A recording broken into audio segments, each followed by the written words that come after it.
Good morning dear students. Today's topic is esophagus. So what is esophagus? Esophagus is the communication or connection between the pharynx and the stomach. That is, pharynx continues downwards as esophagus and esophagus continues downwards as stomach. So esophagus is a musculomembranous tube, that is internally it is lined by mucous membrane and it is composed of muscles, that is smooth muscles as well as skeletal muscles, both. So upper part mostly composed of skeletal muscles and lower part it is composed of smooth muscle. In the middle we see both smooth muscles and skeletal muscles. So here in the skeleton, if we keep like this, suppose you assume this as the esophagus. So here esophagus has three parts: cervical part, thoracic part in the thorax, and after piercing the diaphragm, the abdominal part. So it has cervical part which is present in the neck region in front of C6 and C7 vertebra, and in front of thoracic vertebra, and then up to T11 it extends, and before reaching the T11 it pierces the diaphragm, and then it is called the abdominal part. So parts of esophagus are cervical part, thoracic part and abdominal part. So esophagus extends from C6, 6th cervical vertebra to 11th thoracic vertebra. 6th cervical vertebra to 11th thoracic vertebra. So 6th and 7th, that is present in the neck region. So a part of esophagus is in the neck, and then it crosses the T1 vertebra and then enters the thorax. Then after piercing the diaphragm, it enters the abdomen. So it has three parts: cervical part, thoracic part and abdominal part. It pierces the diaphragm at the level of T10. So here what are the measurements? So the total length of the esophagus is around 40 centimeters. So in that, cervical part will be around 4 centimeters or 1.5 inch, and thoracic part will be around 8 inches, that is around 20 centimeters. Then abdominal part it will be around 2.5 centimeters. So total it will be 25 centimeters, that is 4 centimeters cervical part, 20 centimeters thoracic part and abdominal part is 2.5 centimeters. So in inches it accounts to 10 inches, that is 1.5 inch, 8 inches and half inch. So diameter will be around 2 to 2.5 centimeters. So these are the measurements, and extension from where to where it extends. So here this is the 6th cervical vertebra. So from the 6th cervical vertebra up to the 11th thoracic vertebra it extends. 11th thoracic vertebra it extends. So in front of C6 and C7, that is cervical part, in front of thoracic vertebra up to T10, that is thoracic part, and remaining is the abdominal part. Next, course. So what is the course of the esophagus? So course, first it passes in front of the cervical vertebra and behind the trachea. So here in front, behind the sternum, there will be trachea. So first it passes in the neck between the cervical vertebra and the trachea. Then it passes into superior mediastinum. So above the level of sternal angle, that is behind the manubrium sternum, that is the superior mediastinum. Then it passes through the superior mediastinum in front of the thoracic vertebra, and behind the arch of aorta and left principal bronchus. So here arch of aorta will be there in the superior mediastinum, just behind the manubrium. So as we learnt already, so between the thoracic vertebra and the arch of aorta, then it passes in the superior mediastinum. Later it enters the inferior mediastinum. So in the inferior mediastinum, more specifically the posterior mediastinum. Posterior mediastinum. So posterior mediastinum, here it lies on the thoracic vertebra from T4 to T10. T4 to T10. So here it lies first in front of the descending thoracic aorta. First it lies in front of the descending thoracic aorta, then at the level of T8 and T9. So at the level of T8 or T9, it crosses the descending thoracic aorta, and then it lies towards the left of the descending thoracic aorta. After that, at the level of T10, it pierces the diaphragm. It pierces the diaphragm and enters the abdomen, and then continues as stomach at the level of T11.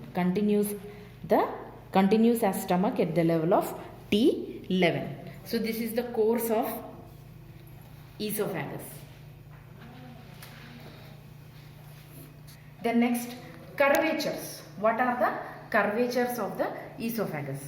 So curvatures, we have antero-posterior curvatures as well as lateral curvatures. So what are the two antero-posterior curvatures? So since it is present in the neck region, it has anterior convexity. So this is the anterior curvature. Then next, in the thoracic region, it has the posterior convexity. So this convexity it is in the shape of convexity of vertebral column. In the cervical region, convexity of the vertebral column is forwards. In the thoracic region, the convexity is backwards. So in the same way, esophagus has anterior convexity in the cervical region and posterior convexity in the thoracic region. So these two are antero-posterior curvatures. Then lateral curvatures. Lateral curvatures means esophagus, first it lies in the midline at the level of C6 thoracic vertebra. Then while entering the superior mediastinum, it goes slightly towards the left side. Then again at the level of T5, it returns to the midline. At the level of T5, it returns to the midline, and up to from T5 to T7, it lies in the midline. Then again it deviates towards the left side. So 2 times it deviates to the left side. That is, first while entering the superior mediastinum, and second one after T7, it enters into the, moves towards the left side. That is, 2 left-sided curvatures will be there. These are the lateral curvatures. Then next, constrictions. So what are constrictions? Constrictions are narrowings of the esophagus. So esophagus has in total 4 constrictions. 4 constrictions will be there in the esophagus. So where are these constrictions? So first constriction or narrowing is at the junction of pharynx and the esophagus. So there cricopharyngeus muscle will be there. So because of cricopharyngeus muscle, there will be constriction near the pharyngoesophageal junction. So this is first constriction, and that is present at the level of C6. That is, beginning of esophagus is C6. So it is present at the level of C6 cervical vertebra. Then next, second constriction will be where the arch of aorta crosses the esophagus. So arch of aorta is crossing the esophagus at the level of T4. That is the second constriction. Then third constriction is at the level where the left principal bronchus crosses the esophagus. That is at the level of T6. And the last one, it is at the level of T10. That is where the esophagus continues as the stomach near the lower esophageal sphincter. So this is that is where it enters the diaphragm. That is T10. So this first constriction at the level of C6 is called cricopharyngeal constrictor, and second one aortic constriction, and third one bronchial constriction, left bronchial constriction at the level of T6, and last one is at the level of T10, that is diaphragmatic constriction. So these four are the constrictors, and these constrictors, they are present at the level of 6 inches, 9 inches, 11 inches and 15 inches from the incisor teeth. Suppose you take from these, here will be the incisor teeth. So from the incisor teeth to the first constriction, that is pharyngoesophageal junction, so this distance will be around 6 inches. This distance will be 6 inches. Then next from there to in the superior mediastinum, it is crossed by arch of aorta. So that constriction from the incisor teeth, it will be around 9 inches. It will be around 9 inches. Then again it is crossed by left principal bronchus. So from incisor teeth up to the crossing of the left principal bronchus, it will be around 11 inches. It will be around 11 inches. And last one where it pierces the diaphragm, that is at the level of teeth and thoracic vertebra. So that will be a distance of 12 inches from the incisor teeth. So this distances from the incisor teeth up to the constrictions are important, because while we are passing the Ryle's tube in order to feed any patient, so we have to pass through the nostrils. The Ryle's tube has to be passed through the nostrils, and at these places we feel some resistance. At these places we feel some resistance. So that's why these constrictions or narrowings are important. Then next, relations. So what are the relations? Anterior relations, posterior relations, left and right sided relations. So coming to the relations. So you can see this diagram. So in this diagram, so here, so as we said in front, first we will discuss anterior relations of cervical region. So in the cervical region, anteriorly, you know, trachea is the first relation. Then in front of trachea, so in front there is trachea, and here in front you will have recurrent laryngeal nerves. So in the tracheoesophageal groove, that is groove between trachea and the esophagus, there will be recurrent laryngeal nerves. So these two are the structures which lie in front in the cervical region. Then next, in the cervical regions, what are the posterior? So in this diagram also you can see, so trachea is present in front and recurrent laryngeal nerves which are present between trachea and esophagus in the tracheoesophageal groove. And posterior relations, these are the C6 and C7 thoracic vertebra. And anterior to the vertebra, here you will have the muscles, prevertebral muscles. So prevertebral muscles is the second posterior relations, and these muscles, they are covered by prevertebral fascia. So that is the anterior and posterior relations of the cervical part of the esophagus. And then on the right side and left side, what you will see, you can see in the transverse section, this is the transverse section at the cervical part, and here you can see the vertebra, cervical vertebra, prevertebral muscles, prevertebral fascia, which are the posterior relations, and anteriorly trachea you can see, and laterally you can see the lateral lobes of thyroid gland. This is the thyroid gland. So lateral lobes of thyroid glands will be there laterally on either side, and common carotid artery. Common carotid arteries will be there on both sides. And on the left side you will see the thoracic duct. On the left side you will see the thoracic duct. So in a section we are seeing from down. So this is left side and this is right side. So thoracic duct on the left side. These are the lateral relations. So cervical part, anterior, posterior relations and lateral relations. Then next, thoracic part. So in the thoracic part, so here you can see thoracic part means, that is, you have superior mediastinum above the sternal angle and posterior mediastinum below the sternal angle. So in the superior mediastinum, anteriorly you have trachea. After trachea you can see arch of aorta crossing anteriorly, and then branch of arch of aorta, that is left subclavian artery, will be there, the third anterior relation. Then left, recurrent laryngeal nerve. Recurrent laryngeal nerve. So these are the structures which are present anteriorly in the superior mediastinum. The next, posterior relations. So posteriorly in the superior mediastinum you will have T1 to T4 thoracic vertebra, T1 to T4 thoracic vertebra, prevertebral muscles and prevertebral muscles, and this anteriorly again you will have the anterior longitudinal ligament. Anterior longitudinal ligament will be there anteriorly. So these are the posterior, anterior and posterior relations of esophagus.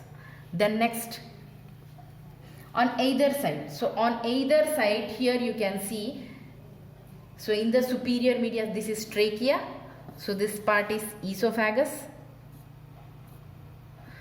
So anteriorly trachea you can see, posteriorly you saw these structures, and on the right side you can see the vagus nerve as well as right lung and pleura, vagus nerve, right lung and pleura, and on the left side termination of thoracic duct, and left vagus nerve you can see, left lung and left pleura. So these are right and left relations. And then next, in the posterior mediastinum. So posterior mediastinum, anteriorly you are seeing the trachea bifurcates and left principal bronchus is crossing anteriorly. So left principal bronchus followed by pericardium, and then third one is diaphragm. Third one is posterior sloping aspect of diaphragm. These three structures are anterior relations for the thoracic part, that is posterior mediastinal part of esophagus. Then next, what are the posterior relations? So posteriorly you are seeing T4 to T10. Posterior structures in the posterior mediastinum, posterior to the esophagus. So you will have T5 to T10 thoracic vertebra, prevertebral muscles and anterior longitudinal ligament. Along with these structures you will also see posterior to the esophagus thoracic duct. So thoracic duct is crossing from right side to the left side at the level of T5, from right side to left side at the level of T5 behind the esophagus. So that is also lying posteriorly. Then you have the azygous vein, hemiazygous vein and accessory hemiazygous vein. For these two, terminations are only seen posteriorly, and you can also see on either side intercostal, posterior intercostal vessels. So all these structures are the posterior relations of posterior mediastinum esophagus. Then next, abdominal part. So here abdominal part, anteriorly you can see the liver. Anteriorly, after piercing the diaphragm, this is the abdominal part, very smallest part, and anteriorly you can see the left lobe of the liver, and also you can see anterior vagal trunk. So anterior vagal trunk, and posteriorly you will see posterior vagal trunk as well as T11 thoracic vertebra, T11 thoracic vertebra, and a bit of left crura of the diaphragm, left crura of the diaphragm. So these are the structures posteriorly. And here these are the relations of the esophagus: cervical part, thoracic part and abdominal part. Then next we will see the arterial supply. Arterial supply. So here cervical region of esophagus is supplied by blood vessels which are present in the neck, that is inferior thyroid artery. So thyroid gland is supplied by one of the arteries, inferior thyroid artery. So it also supplies cervical part of the esophagus. Then next, in the thoracic part. So thoracic part, what are there? What are the blood vessels we see? Descending aorta. From the descending aorta you can see direct branches and some bronchial branches, that is lungs are supplied by bronchial branches, and these bronchial branches also supply the thoracic part of the esophagus. And then abdominal part. So after entering the abdominal blood vessels, that is left gastric artery, and inferior phrenic artery. Left gastric artery and inferior phrenic artery. These two arteries, after piercing the diaphragm, they supply the esophagus. Corresponding veins also you can see. So here in the cervical part you will see inferior thyroid veins which are draining the cervical part of the esophagus, and thoracic part is drained by the bronchial veins, as well as you will see main azygous system here. So we can see on right side azygous vein, left side accessory azygous and hemiazygous veins will be there. So into the azygous system thoracic part will be drained. So abdominal part again in corresponding veins, that is left gastric vein. So it supplies stomach as well as lower part of the esophagus, and also inferior phrenic. So diaphragm is supplied by inferior phrenic artery, and that also supplies lower part of the esophagus. Then next, lymphatic drainage. So lymphatic drainage. In the cervical region, what will be there? Jugulodigastric lymph nodes. Jugulodigastric lymph nodes around the jugular veins. So they drain, cervical part drains into jugulodigastric lymph nodes. Thoracic part that drains into the tracheal lymph nodes, posterior mediastinal lymph nodes, aortic lymph nodes. So all these lymph nodes will be there in the thorax only. So thoracic part drains into that lymph nodes. And here abdominal part a little bit it drains into hepatic lymph nodes as well as gastric lymph nodes, hepatic and gastric lymph nodes. So corresponding areas drain, they are supplied by corresponding blood vessels which are present in the neck. We will be seeing inferior thyroid artery, thyroid vein and jugulodigastric lymph nodes, and in the thoracic part corresponding bronchial, aortic lymph nodes and corresponding vessels, and in the abdominal part gastric and inferior phrenic vessels as well as lymph nodes you can see here. Nerve supply. Nerve supply is by sympathetic and parasympathetic trunks. So sympathetic from T5 to T9 they supply the esophagus. And then next, parasympathetic. Parasympathetic means we have the both vagus nerves. So these both vagus nerves, right vagus nerve and left vagus nerve, together they form a plexus in front of the esophagus. This is called esophageal plexus, and they again reunite to form anterior vagal trunk and posterior vagal trunk. So anterior vagal trunk lies anterior to the esophagus, posterior vagal trunk lies posterior to the esophagus. So this is the supply of sympathetic and parasympathetic nervous system to the esophagus. Then next, so next topic is development. So in development, esophagus develops from the foregut. It develops from foregut. So just behind the respiratory diverticulum, that is laryngeal diverticulum, from the foregut esophagus is formed. So initially these two are in communication with each other, that is laryngeal inlet as well as esophagus are in communication with each other, but there develops a tracheoesophageal septum between trachea and the esophagus. So this septum, it extends from caudal direction to the cranial direction, caudal direction to the cranial direction, and it separates trachea in front and esophagus behind. So it develops from foregut just behind the respiratory or laryngeal diverticulum. So they are separated by tracheoesophageal septum which grows caudocranially, So what are the defects of the development? So sometimes, since both trachea and the esophagus they are developed from the same foregut, esophagus it may be in communication with the trachea. Esophagus may be in communication with trachea. This communication is called fistula. Tracheoesophageal fistula. Tracheoesophageal fistula. At the same time, you can also see atresia. Atresia is blind sac. It is a blind sac, or atresia means the opening is closed. The lumen is completely closed.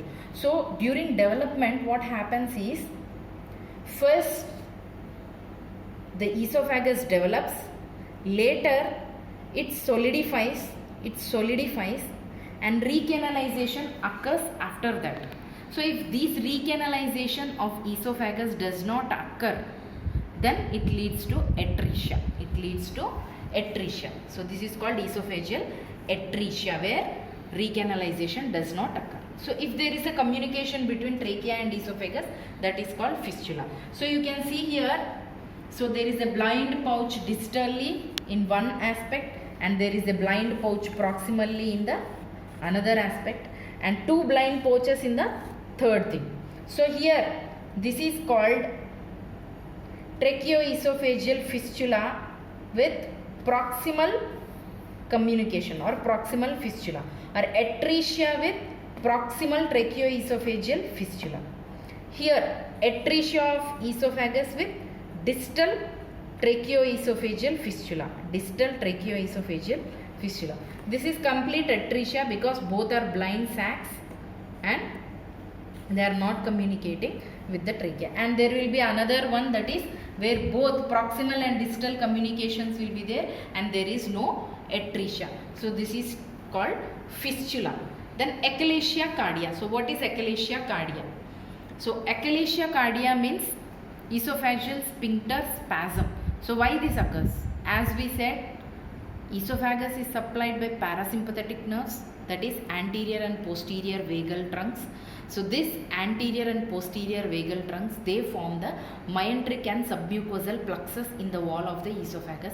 So if this plexus doesn't develop, there is no control of sphincters.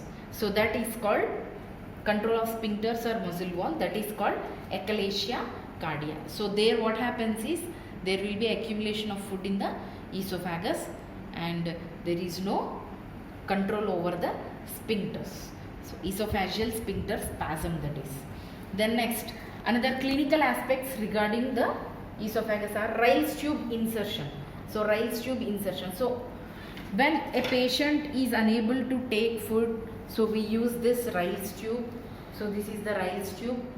So we pass this Ryle's tube through the nose and then that goes into the pharynx, nasopharynx, oropharynx, and then it passes through the esophagus. So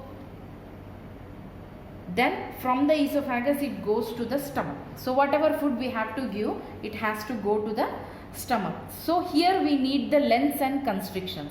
So what is the distance, total length from nasal cavities to that of the stomach? It will be around 45 to 50 centimeters. So here in this Ryle's tube you can see 50 centimeters is marked. That means if the tube is passed 50 centimeters, that means it enters into the stomach. Sometimes it may enter into the trachea also. So when you, after passing the Ryle's tube, if you inflate it with air and you auscultate the lungs, you can see whether it is in the lungs or whether it is in the stomach. If it is in the stomach, you can see some blowing of air into the stomach while you are passing the tube, while you are passing the air, that is inflating air.